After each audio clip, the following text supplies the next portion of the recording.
morning, morning. Hi. How are you all doing? आज का session 2 part में divide किया हुआ है. एक होगा रैपिड फायर और दूसरे पार्ट में जो भी आपने क्वेश्चंस पूछे हैं उसमें से वो क्वेश्चन जो मैक्सिमम लोगों ने पूछा है बस उसी की डेप्थ में चलेंगे. Whosoever wants to speak up, अपना हाथ ऊपर करिए और पूछिए एक एक करके. हाँ, लेडीज फर्स्ट बताइए. सर, अगर आपको अपना बिजनेस और अपना ये मोटिवेशन जो आप दूसरों को देते हैं, मोटिवेशन स्पीकर, इसमें से किसी एक चीज को चूज करना हुआ तो आप क्या चूज करें? इसको. Next question. Favourite colour. क्या? Favourite colour. Favourite colour white. ये तो यार गर्लफ्रेंड वाला क्वेश्चन है. कलर एक परसेप्शन होता है, मतलब I am from animation background से हर एक कलर. अच्छा, ठीक है, उसके अकॉर्डिंग कि भाई मैं क्या सोचता हूँ क्या नहीं. Exactly. Being like everybody is good or being very different individual is good, which is better for our growth. जब आप सबके साथ हो तो आपको सबके जैसा रहना है. उस टाइम पे अगर आप ज़्यादा अपने आप को इंडिविजुअल दिखाने की कोशिश करोगे, अपनी इंडिविजुअलिटी को ज़्यादा दिखाओगे तो आप लोगों से कट जाओगे. लेकिन जब आप अकेले में कुछ सोच रहे हो then you need to think about deeply about your individuality, because वहीं से आपको स्ट्रेंथ मिलेगी लाइफ में फोकस्ड रहने की. बिकॉज जब हमको क्लियर पता होता है कि मैं ये हूँ और उसके हिसाब से मैं काम करने वाला हूँ, चाहे वो काम मुझे अभी नहीं भी आता है लेकिन आज नहीं तो कल आ जाएगा. सर, ऑरा जैसी कोई चीज होती है? कोई है जो सोच रहा है, जो बोल रहा है, जो कर रहा है, तीनों एक है, रत्ती भर भी फर्क नहीं है. यानी कि कहीं झूठ की कोई गुंजाइश ही नहीं है, उसको ऑरा बोलते हैं. Most of us here have reached that level where parents will be pressurizing for marriage, and then you need to decide that whether it's your career, whether it's your marriage stuff. Apparently, what should you choose if it's not possible, impossible, literally impossible to find out a balance between both of them? आपकी priority है. किसी के लिए career ज़्यादा important है, किसी के लिए मैरिज ज़्यादा इंपॉर्टेंट है. हर इंसान अपने आप में अलग है. Whatever your priority is, you should choose that. Not what my priority is. शादी के लिए कैसे लड़की चूज करनी चाहिए? शादी के लिए कैसे लड़की चूज करें? लड़कियों को देखो, उनसे बात करो. सर, आपका सोर्स ऑफ मोटिवेशन क्या है? मेरा सोर्स ऑफ मोटिवेशन कुछ भी नहीं है. इनफैक्ट मेरी लाइफ में मोटिवेशन नहीं है, मेरी लाइफ में इंस्पिरेशन है. लोग ये वर्ड बहुत ज्यादा यूज करते हैं, मोटिवेशन मोटिवेशन मोटिवेशन. मेरे लिए motivation is like a temporary feeling. जैसे आपने मेरी कोई वीडियो देखी, आपको एक अच्छी फीलिंग हुई, उसको मोटिवेशन बोलते हैं. इंस्पिरेशन इज समथिंग, बुरी फीलिंग्स भी अंदर हो रही हैं, there also you are going आगे आगे आगे आगे लाइफ में बढ़ते चले जा रहे हैं. तो अब सवाल ये उठना चाहिए कि इंस्पायर्ड कैसे हो. मैं वैसे थोड़ा सा डीपली टच कर रहा हूं because this is a very very important point to be understood, कि हमेशा चार्ज अप कैसे रहें लाइफ में, माइंड पूरी तरह से एक्टिव कैसे रहें, अंदर से इंस्पायर्ड कैसे रहें. उसके लिए क्या करना है कि अपना जो आपका नजरिया है मेरे सेशंस देखने का उसको बदल दो. Don't look at it as a motivational session. Stop calling it as a motivational session. Call it as an understanding session. There are lot of people जो मुझे मिलते हैं, वो ये सवाल पूछते हैं, सर अब हमारी जो थी आदतें वो तो छूट गई है लेकिन आपके सेशन देखने की आदत पड़ गई है. कई लोग मिले हैं मुझे, कहते हैं अब इससे कैसे पीछा छुड़ाएं. मैंने कहा भाई घोचू, मेरे सेशंस क्या है? This is all about wisdom. Wisdom किस लिए चाहिए? ताकि आप इस पूरे खेल में रहते हुए इस खेल से बाहर निकल सको. आप समझ गए कि अगर मेरे सेशंस को आप ऐसे देखोगे कि लाइफ को मुझे बारीकी से समझना है, इसलिए मैं इनके सेशंस देख रही हूं या इसलिए मैं इनके सेशंस देख रहा हूं, और एक बार अगर आपको खेल समझ आ गया तो आप अपने आप ही इंस्पायर्ड हो जाओगे. फॉर एग्जाम्पल, आप कोई नया गेम खेलते हो, जब तक आपको खेल नहीं समझ आता है तो आपको डर भी लगता है अंदर फील्ड में जाने से. आपको लगता है मैं आउट हो जाऊंगी, मैं नहीं खेल पाऊंगी. आपको खेल समझ आ गया तो क्या आप चाह करके भी अपने आप को खेल खेलने से रोक पाओगे? ये समझ लो. तो जो जिंदगी का खेल है ना, ये अगर एक बार आपको समझ आ गया, बिजनेस का खेल समझ आ गया, काम का खेल समझ आ गया, रिलेशनशिप्स का खेल समझ आ गया मेरे सेशंस को देख देख करके, तो फिर आपको खेलने में मजा आने लग जाएगा. मजा आने लग गया तो आपको मोटिवेशन की जरूरत नहीं है, किसी को बाहर से आकर के आपको बोलने की जरूरत नहीं है कि आप ये करो. आप इंस्पायर्ड हो गए, देन आप तेजी से आगे बढ़ते चले जाओगे. जैसे ही नीचे गिरोगे, नॉर्मली क्या होता है जब हम नीचे गिरते हैं तो नीचे गिरते ही चले जाते हैं. तो जैसे ही नीचे गिरोगे, अगर आप अंदर से इंस्पायर्ड हो तो इमीडिएटली आपके अंदर से आएगा उठो, और आप उठ करके खड़े हो जाओगे. Come on, get up, It means Get up. inspiration is Instant. long term. Right. Inspiration is permanent. It's permanent. क्योंकि वो आपके अंदर से आ रही है। अब इंस्पिरेशन कैसे आती है? जितनी हमारी समझ गहरी होती चली जाती है उस काम की, जो काम हम कर रहे हैं, उतना ही हम उस काम में इंस्पायर्ड होते चले जाते हैं। कि अगर आप खाना बना रहे हो तो बड़े प्यार से बना रहे हो, समझ करके बना रहे हो, है ना, then you are inspired for cooking. But अगर ऊपर ऊपर से बना रहे हो पेट भरने के लिए, दैट इज लाइक, वहां पर मोटिवेशन चाहिए। कोई बंदा भूखा होगा, वो कहेगा यार खाना बनाओ ना, क्या हुआ खाना नहीं बना अभी तक? हाँ बना रही हूँ। ठीक है जी, आगे बढ़ते हैं। आपका स्पिरिचुअलिटी की तरफ रुझान कैसे आया and how do you stick to it कि आप उसके मतलब क्या होता है कि ये लेवल्स होते हैं हमारे अलग अलग।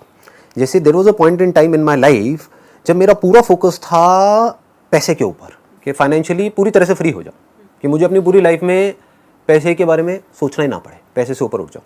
वो कब हो सकता है? वो सिर्फ तब हो सकता है जब मैं अपने आप को कुछ एक्स्ट्रा ऑर्डिनरी बना लूँ किसी भी एक फील्ड में। तो उस वक्त मेरा सारा फोकस उस पर था। फिर वहाँ से आगे बढ़ा तो हेल्थ पे आया, फिर रिलेशनशिप्स के कुछ मेजर इश्यूज हुए, फिर था वहाँ से निकलना है। It was around 4 years back. उसके बाद में लाइफ ने एक अलग टर्न ले लिया। So all I can say to you is कि don't try to jump upon things just because कि मैं वो कर रहा हूँ। कि आपको स्पिरिचुअल पाथ पे अभी चलने की जरूरत नहीं है जब तक कि अंदर से नहीं आता।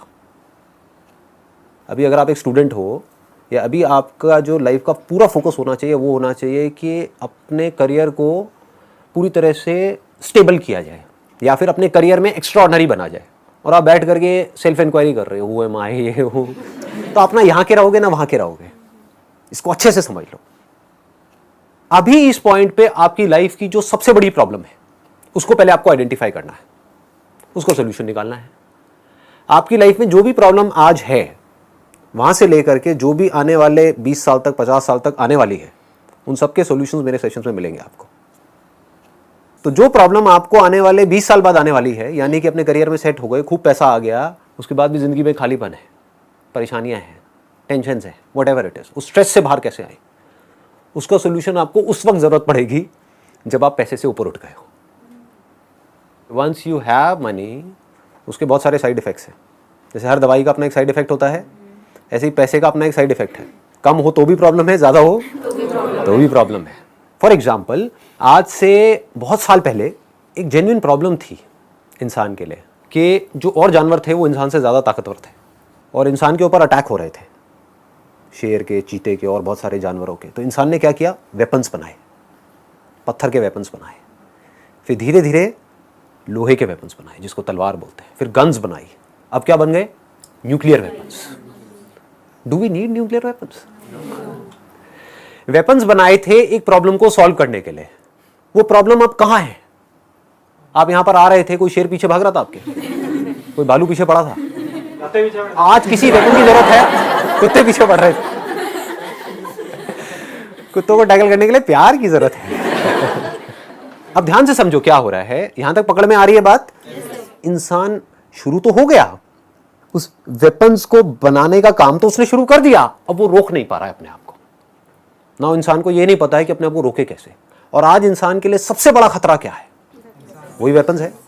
सोचो जो न्यूक्लियर वेपन्स है वो किसी टेररिस्ट ऑर्गेनाइजेशन के हाथ में आ जाए तो क्या हो सकता है? तो इन शॉर्ट, हम पैसा कमाना शुरू करते हैं इसलिए कि हम खुश हो पाए, लेकिन फिर जब पैसा आता है तो हमारे दुख की सबसे बड़ी वजह पैसा बन जाता है। मतलब क्या होता है कि एक रियल प्रॉब्लम होती है जिसका हम सॉल्यूशन निकाल रहे होते हैं, फिर सॉल्यूशन निकालते निकालते वो सॉल्यूशन खुद एक प्रॉब्लम बन जाता है। बस ये हमको समझना है। तो अगर हमने उस प्रॉब्लम का सॉल्यूशन निकाला और वहीं रुक गए तो कोई प्रॉब्लम नहीं है। कि मतलब अभी आप मानो एक बहुत ही खराब कंडीशन में हो, मतलब एक ऐसे एरिया में रह रहे हो जहां पर चारों तरफ गंदगी है, बिजली की प्रॉब्लम है, रेंट की प्रॉब्लम है, ये सब रियल प्रॉब्लम्स है। इसका सॉल्यूशन क्या है? पैसा। आपको पैसा चाहिए वहां से बाहर निकलने के लिए, एक ठीक ठाक लोकेलिटी में जाने के लिए जहां पर एटलीस्ट साफ सफाई हो, एक पीसफुल सी आपको लाइफ मिले। अब क्या होगा? वहां पर तो पहुंच जाओगे, लेकिन अब भी आप पागलों की तरह आगे भागे जा रहे हो एंडलेसली। वो आगे भागने की वजह से अनलिमिटेड नई प्रॉब्लम्स खड़ी हो जाएंगी। अब आप गधों की रेस में शामिल हो गए। चारों तरफ गधों की रेस हो रही है। ये न्यूक्लियर वेपन्स क्या है अगर गधों की रेस नहीं है तो? अरबों खरबों रुपए उसके अंदर लग रहा है। इसकी जरूरत है क्या इंसान को? या जरूरत है कि जो बच्चे भूखे मर रहे हैं वो पैसा उसमें लगाया जाए? सोचने वाला पॉइंट है। Do we really need nuclear weapons? ये चीज समझनी है। हाँ, rapid fire. What is happiness? Happiness एक चॉइस है। ये एक बहुत बड़ी गलतफहमी है लोगों को कि हैप्पी होने के लिए मुझे ये करना होगा, वो करना होगा, whatever it is. In this particular moment, if you want to be happy, choose to be happy and you are happy. If you don't choose to be happy, आप लाइफ में कहीं भी पहुंच जाओ, कुछ भी कर लो, you will never be happy. It's a conscious choice. You need to decide right now. अभी डिसीजन लिया कि मुझे खुश होना है, मैं खुश हूं। आई don't need a reason to be happy. आसमान में देख रही हूं इधर उधर, मैं खुश हूं। मैं जिंदा हूं, मैं खुश हूं। मैं सांस ले रही हूं, मैं खुश हूं। मैं हूं ना। अभी तो नहीं मरे, अभी तो नहीं गड़े, अभी तो नहीं जले।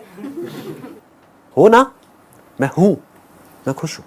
सर स्पिरिचुअलिटी से हम वेल्थ नहीं पा सकते, एज इन कि हम एक समझ आ जाएगी पैसा कमाने की, तो उसके लिए स्पिरिचुअलिटी जरूरी है? बिल्कुल भी नहीं है। देखो क्या होता है, हम अजम्पशंस बना लेते हैं which is not based upon reality. इस दुनिया में जितने भी लोग अमीर हैं, जिन्होंने पैसा कमाया है, क्या वो सब स्पिरिचुअल पाथ से होकर के वहां तक पहुंचे हैं? तो रियलिटी क्या कहती है कि पैसा कमाने के लिए स्पिरिचुअल पाथ की जरूरत नहीं है। स्पिरिचुअल पाथ की जरूरत किसके लिए है? पीस ऑफ माइंड के लिए है। ऑल्दो डायरेक्टली कोई कनेक्शन नहीं है, बट इनडायरेक्टली अगर आप देखोगे तो स्पिरिचुअलिटी का एसेंस क्या है, जो रियलिटी है उसको देखना, उसको समझना और एक्ट करना। स्पिरिचुअलिटी का मतलब बेवकूफ़ों की तरह बैठ करके मेडिटेशन करना नहीं है, या फिर चोगा पहन करके इधर उधर घूमना नहीं है, घर बार को छोड़ना नहीं है। स्पिरिचुअलिटी का एसेंस क्या है कि पूरी तरह से जो सिचुएशन है उसको समझ करके जो भी एक्शन मुझे सही लग रहा है उस हिसाब से एक्ट करते चले जाना। This is spirituality. तो अगर आप इसको स्पिरिचुअलिटी बोलते हो तो रियल लाइफ में आप इसको कैसे यूज करोगे? जो भी आप काम कर रहे हो उस काम को बारीकी से समझ करके अगर आप करोगे तो आपके सक्सेसफुल होने के चांसेस बहुत ज्यादा बढ़ जाएंगे। सर ये फोकस मेडिटेशन से आता है? नहीं आएगा। कैसे आएगा? ये जो फोकस आएगा, ये आएगा पहले आपको अपनी लाइफ की इस पॉइंट पे जो सबसे बड़ी प्रॉब्लम है पहले उसको समझना होगा। प्रॉब्लम्स क्या होती है? प्रिजन के जैसी होती है, जेल के जैसी होती है ना। अंदर ही अंदर हमारा दम घुट रहा होता है। हर एक के लिए अलग अलग तरह की प्रॉब्लम्स होती है। किसी के लिए रिलेशनशिप हो सकती है, किसी के लिए पैसा हो सकती है, किसी के लिए करियर हो सकती है, कुछ भी हो सकती है। ठीक है, तो आपको पहले समझ आए कि मैं इस जेल में हूं। If you are okay with it, अगर आप कहते हो हाँ ठीक है, मतलब अगर ये है भी जेल तो क्या फर्क पड़ता है, पूरी दुनिया ही जेल में है, how does it make a difference? समझ गए? मेरा पड़ोसी भी तो जेल में है, मेरे वो फूफा जी भी तो जेल में है, उन्होंने तो अपनी पूरी जिंदगी निकाल दी, तो मैं भी निकाल दूंगी, मैं भी निकाल दूंगा, क्या फर्क पड़ता है? अगर ये जवाब आ रहा है तो आप फंसे हुए हो। बट अगर अंदर से ये आ रहा है no I am not okay with it, जैसे मेरी फैमिली में फाइनेंशियल प्रॉब्लम जब थी, मेजर इश्यूज थे, तो मैंने कहा no I am not okay with it, I need to do something, I will not accept it. अगर ये क्लियर हो गया कि मुझे इस प्रॉब्लम का सोल्यूशन निकालना है, तो वो सोल्यूशन खुद चल करके आपके पास आता है। ये हमको समझ नहीं आता है। प्रॉब्लम में ही सोल्यूशन छुपा होता है। हर बीमारी का इलाज कहीं बाहर नहीं होता है, उसी बीमारी में होता है। जैसे ही उस बीमारी का कॉज समझ आता है, वहीं पर उसका इलाज छुपा हुआ होता है।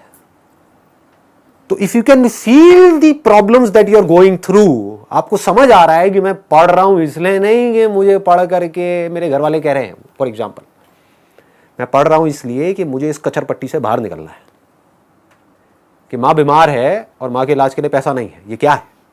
एक इमेजिनरी प्रॉब्लम है, रियल प्रॉब्लम है? रियल प्रॉब्लम है भाई।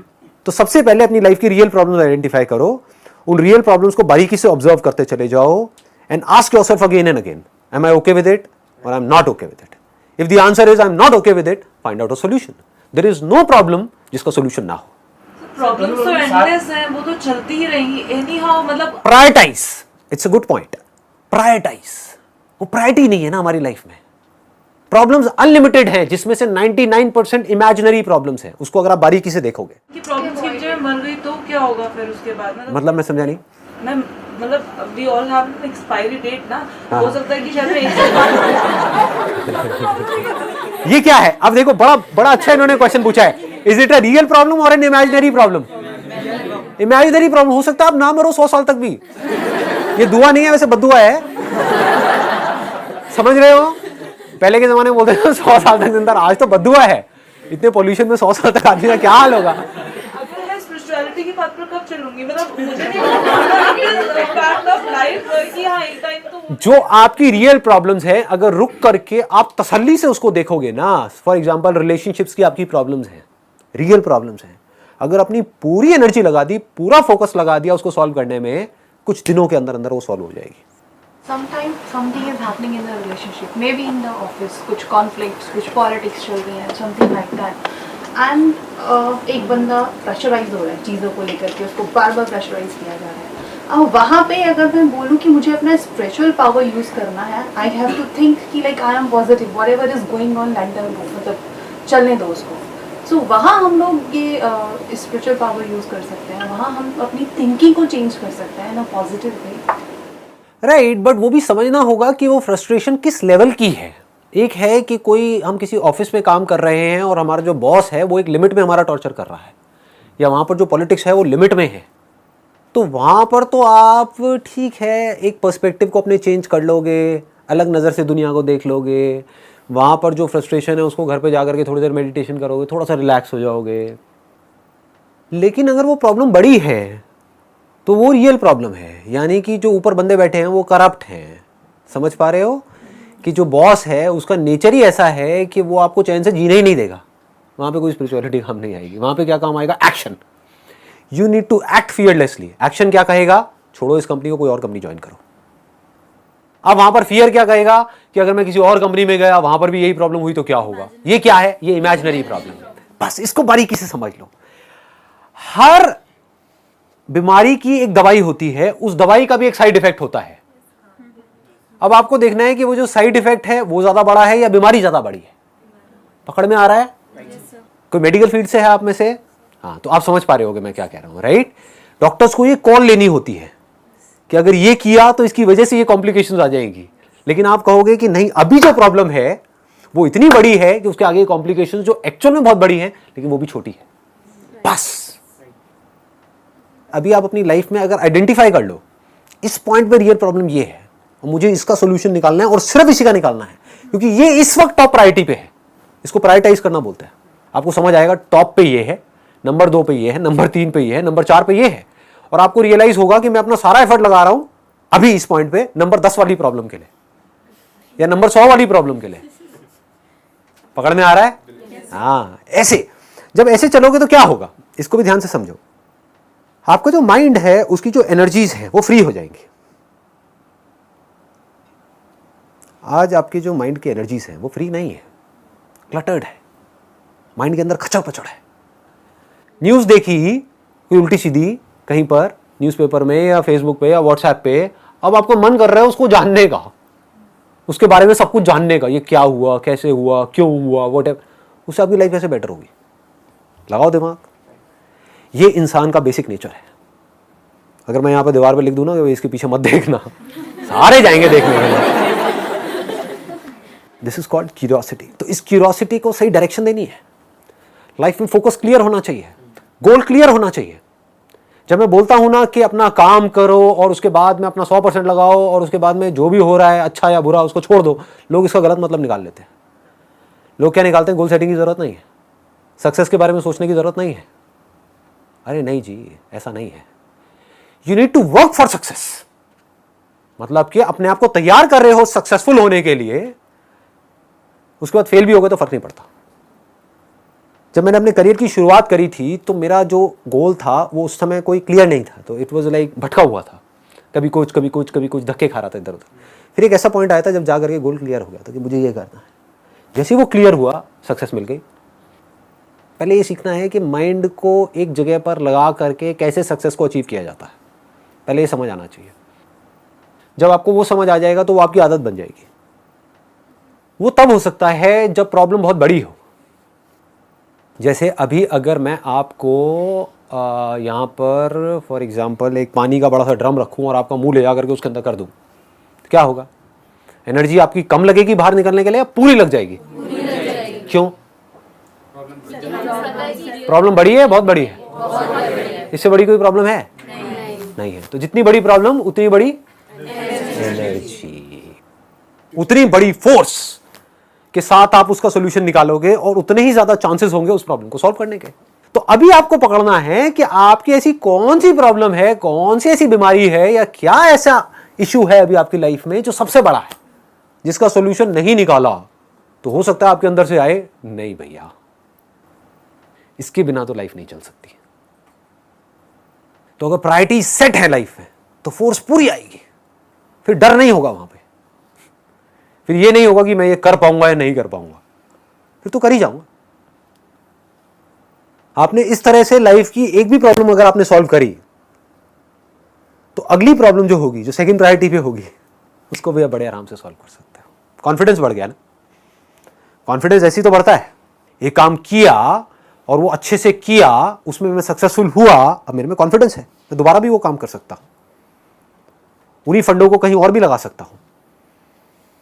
फिर धीरे धीरे क्या होगा, लाइफ सॉर्ट आउट होती चली जाएगी। लाइफ को वन वर्ड में डिफाइन करना होगा। लाइफ को वन वर्ड में डिफाइन करना खेल है। Sir, spirituality Game of for life. present life or for next life? Do you have a proof of next life? No, no. सिर्फ अपनी बात करना और लोगों की नहीं। नहीं है ना, तो वाई गेट इनटू बिलीव्स? हो सकता है दूसरी लाइफ हो सकता है ना हो।